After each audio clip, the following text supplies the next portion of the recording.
깔끔하고 분명한 발음 누구나 좋아하죠. 발음이 좋으면 왠지 사람이 더 지적이고 깔끔해 보이는 것 같기도 합니다. 그래서 실제로 스피치에서 목소리 표현은 꽤 많은 부분에서 영향을 미치곤 하는데요. 메러베안의 법칙에 따르면 누군가에게 설득이 될 때 우리는 대개 말의 내용보다는 그것을 표현하는 태도 혹은 목소리 등에 매료돼서 그 사람의 말에 설득이 된다고 합니다.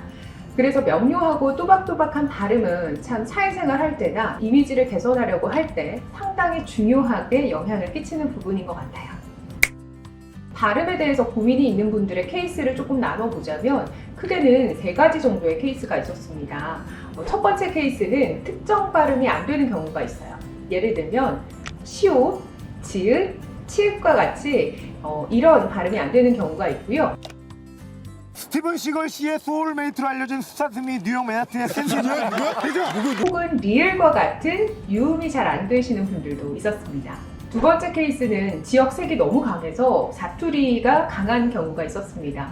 그 지역만의 고유한 강세가 매우 강하다든지 혹은 어가 으로 바뀌어서 발음이 되는 습관이 있다든지 하는 경우가 있었어요. 예를 들어 어른을 어른이라고 말을 한다든지 같은 경우가 있겠죠.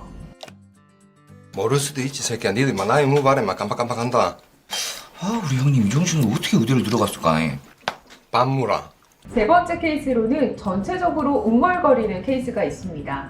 받침 발음이 잘 표현이 되지 않거나 혹은 혀 짧은 소리처럼 모음이 너무 짧게 표현이 되는 경우가 있었어요.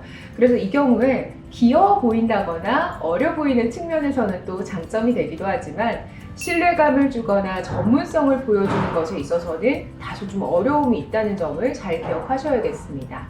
그래서 실제로 발음에 대해서 고민을 갖고 있는 분들과 이야기를 많이 나눠보다 보면 위에서 말씀드린 케이스처럼 다양한 경우에 해당되는 경우를 봤는데요. 그리고 중요한 점을 좀 말씀드리면 사실은 이게 각 케이스별로 해결 방법이 다 다르기 때문에 지금부터 그 케이스별로 왜 발음이 안 되는지 그리고 해결책은 무엇인지 함께 정리해 보도록 하겠습니다. 자, 먼저 첫 번째 케이스, 특정 발음이 안 되는 경우부터 살펴볼게요. 예를 들어 시옷이 안 되는 경우가 있습니다. 이런 경우를 살펴보면 이 시옷의 경우 발음이 잘 된다고 느끼시는 이유가 바로 마찰음 때문이거든요. 이 마찰음은 입안의 조음기관이 좁혀진 사이로 공기가 비집고 나오면서 마찰이 나는 소리가 마찰음인데요.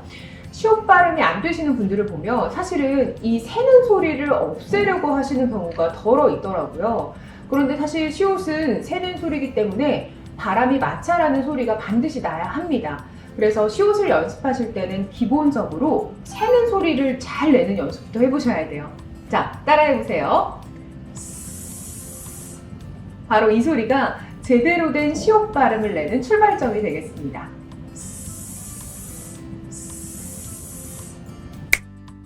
두 번째 케이스를 살펴볼까요?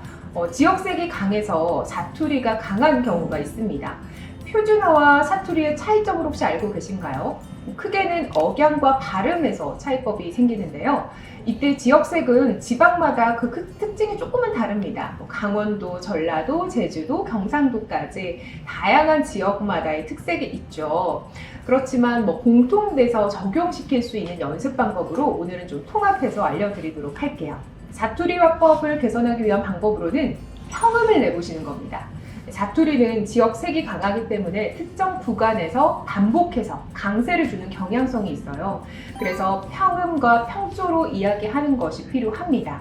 그래서 특정 영역에서 액센트가 너무 강조돼서 표현이 되면 지역의 색이 훨씬 더 드러나는 방식이기 때문에 평음, 평조, 말 그대로 음의 높이를 일정하게, 박자를 일정하게 해보시는 거죠. 따라서 특정 영역에서 생기는 악센트를 지워내시면 되겠습니다. 그래서 평음, 평조 연습을 꼭 추천드려 볼게요. 두 번째로는 산을 그리면서 얘기를 해보시는 겁니다. 표준어의 경우 전체적으로 사실 액센트가 좀 덜하고 부드러운 느낌을 주는 경향성이 있죠.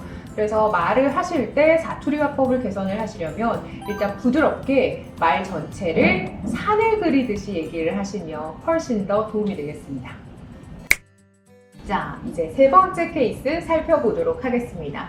세 번째 케이스는 전체적으로 너무 웅얼거리거나 혀 짧은 소리가 나는 경우입니다. 먼저 웅얼거리는 발음을 가진 분들의 경우를 살펴보자면 되게 몇 가지의 요인이 좀 합쳐져서 그렇게 이미지가 나오는 경우가 있는데요. 먼저는 발성이 시원하지 못해서 이 목소리가 맴맴 입안에서 맴돌고 동시에 글자를 또박또박 발음하지 않는 습관이 있는 경우가 같이 있더라고요. 그래서 우리는 이 한 글자를 이야기할 때 사실은 총 3개의 글자, 초성과 중성과 종성에 따라서 말을 하셔야 되는데 이 경우 중성과 종성이 모두 짧게 발음이 되시더라고요. 그래서 글자를 말씀하실 때 이렇게 좀 꾹꾹 누른다는 느낌으로 한 글자당 길이를 충분히 줘서 발음하시는 훈련이 필요할 것 같습니다. 특히 또 모음이 짧게 발음되는 경우라면 더더욱 신뢰감을 주는 이미지를 만들기가 굉장히 어렵거든요. 그래서 모음을 길게, 즉 중성을 길게 발음하는 습관을 들일 수 있도록 노력하시면 더더욱 좋을 것 같습니다. 자, 지금까지 발음 교정, 이 사투리 교정, 발음 교정법에 대해서 간략하게 정리를 해봤는데요. 발음 교정과 사투리 교정 같은 경우에는 사실 평생에 걸쳐서 사용하던 말 습관을 바꾸는 것이기 때문에 당연히 아주 짧은 시간 내에 기가 막힌 변화를 기대하기 조금 어려운 측면은 있지만 근데 그렇다고 해서 안 바뀌거나 하지는 않습니다. 분명히 트레이닝을 반복하면 변화가 생기거든요. 그래서 꼭 반복해서 트레이닝을 해보시는 것을 적극적으로 추천을 드리고 싶어요. 그리고 이때 자신의 목소리와 발음을 객관적으로 듣고 또 그걸 리뷰하는 과정이 굉장히 중요하시거든요. 그렇기 때문에 녹음을 해보는 것도 굉장히 좋은 연습 방법 중에 하나랍니다. 발음 교정과 사투리 교정에 관해서 궁금증이 혹여라도 있으시다면요. 영상 아래 댓글 달아주세요. 저희가 꼭 답변 드리도록 할게요.